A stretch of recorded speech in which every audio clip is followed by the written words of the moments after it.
ఉంది. క్రిస్టియనిజంను పెంచాలంటే 7 కొండల మీద మన దేవుడిని కూడా ఈ మధ్యన చూస్తున్నారు మీరు. హిందువులు దేవాలయాల్లాగే దేవాలయాల్లో జీసస్ని పెట్టడం, ఆయన మీద శ్లోకాలు రాయడం, పాటలు పాడడం, కోలాటాలు చేయడం చూస్తున్నారు ఈ మధ్యన మీరు.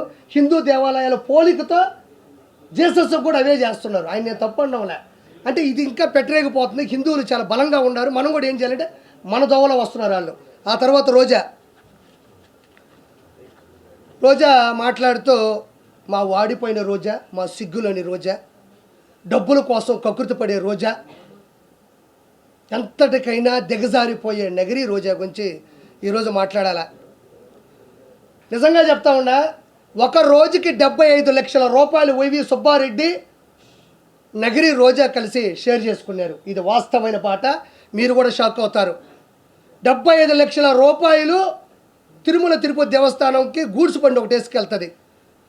నా అంతటి లేదు తాళపాక అన్నమయ్య, ఆయన ఎట్టలేడు కింద నుంచి. మీరు అన్నమయ్య సినిమా చూస్తే నాగార్జున గారి క్యారెక్టర్ అది, తర్వాత రోజా క్యారెక్టర్ అది. వెళ్ళి రోజుకి 75 లక్షల రూపాయల వైవి సుబ్బారెడ్డి రోజారెడ్డి ఇద్దరు కలిసి పంచుకున్నారు.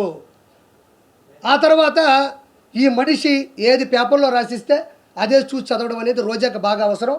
నిన్న కూడా మాట్లాడుతూ ఉంది, నేను ఒక తిరుపతి అమ్మాయిగా అనింది. మా అమ్మ వయసు ఉంటుంది ఆవిడకి, మా అమ్మ వయసు రోజాకు ఉంటుంది, తిరుపతి అమ్మాయి అంట. ఇంకా మీకు వయస్సులు కావాలా, నాజూకుతనాలు కావాలా? ఇదేమి కర్మ ఇది? ఇప్పుడు ఒకరిని ఆంటీ అంటాం, ఒకరిని అమ్మాయి అంటాం, ఒకరిని చిన్న పిల్ల అంటాం, ఇంకొకరిని వృద్ధురాలు అంటాం, వృద్ధాప్యం అంటాం, వయసుకు వచ్చింది అంటాం. ఇది మామూలుగా మనం మాట్లాడే మాటలు. ఈవిడ అమ్మాయి అంట. మా అమ్మ వయసు ఉంటుంది 2 సంవత్సరాలు, మా అమ్మ కన్నా పెద్ద ఉంటావు నువ్వు. ఓబరకాయ మొహం వేసుకొని నేను తిరుపతి అమ్మాయిని అంటే, తిరుపతి అమ్మాయి అనేది ఏమన్నా ప్రొఫెషనలా? అది ఏమన్నా కోర్సా? నువ్వు అమ్మాయి అని చెప్పడం వల్ల నువ్వు సంపాదించిన 3,000 కోట్ల రూపాయలు ఏమన్నా నిలవన కనబడకుండా పోతాయా? లేకపోతే ఈరోజు ఇష్యూ వచ్చిన తర్వాత నువ్వు అమ్మాయి అని గుర్తుకొచ్చిందా? నువ్వు ఏ రోజైనా ఓకే నగిరి రోజా అమ్మాయి నేను ఒప్పుకుంటున్నా.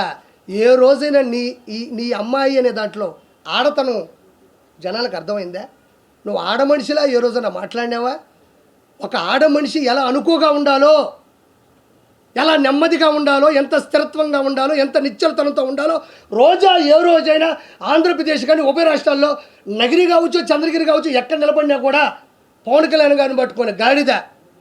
ఒక ఆడపిల్లకు ఉండేటువంటి అనుకువ నువ్వు ఎవరికైనా ఇన్స్పిరేషన్గా ప్రపంచం.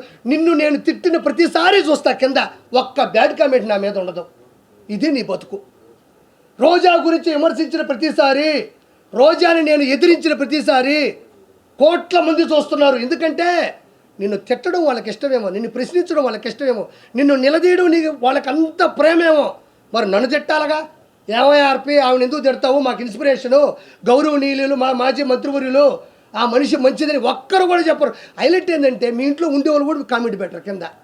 అంటే మీ ఇంట్లో వాళ్ళకి నచ్చక ఒక అమ్మాయి అంటున్నావే, ఒక ఆడతనం ఉందా నీకు? అడవితనం ఉంది నీకు. మృగజాతివి నువ్వు, మృగంలా ప్రవర్తిస్తావు. డబ్బులు అకౌంట్లో పడితే అన్నదమ్ములు అక్కడ ఇక్కడ మోసం చేస్తే వచ్చే డబ్బులతో 3,000 కోట్ల నుంచి 5,000 కోట్లు ఈరోజు సంపాదించింది నగిరి రోజా. ఆ డబ్బులు నగిరికి పెట్టుంటే మహానగరం అయి ఉండేది ఈరోజు. ఎందుకు చేసావు ఈ పద్ధతులు? మళ్ళీ ఇంకో నేను ఈరోజే చెప్తున్నా, ఈ మనిషికి అన్నీ తెలుసు. లడ్డులో ఉండేటువంటి కొవ్వు పదార్థాలకు సంబంధించినటువంటి 15% రోజా తీసుకుంది. ఇది వాస్తవం. వాస్తవం కాకపోతే రోజాని డిబేట్కి రమ్మనండి, లేకపోతే నా ముందుకు వచ్చి మాట్లాడమనండి. నేను చాలాసార్లు చెప్పానన్న, రోజా చేసిన అక్రమాలు చెప్పా. ఎక్కడైనా గుర్తుపెట్టుకోండి, నేను ఇది చెయ్యలేదు అని ఒక స్టేట్మెంట్ ఇచ్చిందా? రోజా ఎక్కడైనా నేను 3,000 కోట్లు సంపాదించలేదు, ఇసుక మాఫియా చేయలేదు, ఎర్రచంద్రం శేషాచలం అడవుల్లో ఎర్రచంద్రం కరుణాకర్ రెడ్డి, వైవి సుబ్బారెడ్డి, ధర్మారెడ్డి, జవహర్ రెడ్డి, జగన్మోహన్ రెడ్డి, వీళ్ళందరూ పెద్దిరెడ్డి, రామచంద్రారెడ్డి, మిథున్ రెడ్డి, వీళ్ళందరూ పంచుకుంటుంటే అన్నా నాకు 4 చెట్లు అన్నాను. ఇది కానీ నా 4 దిక్కుల్ని మొక్కే దేవుడు ఆయన, 4 దిక్కులకి మొక్కు ఆయన. అలాంటి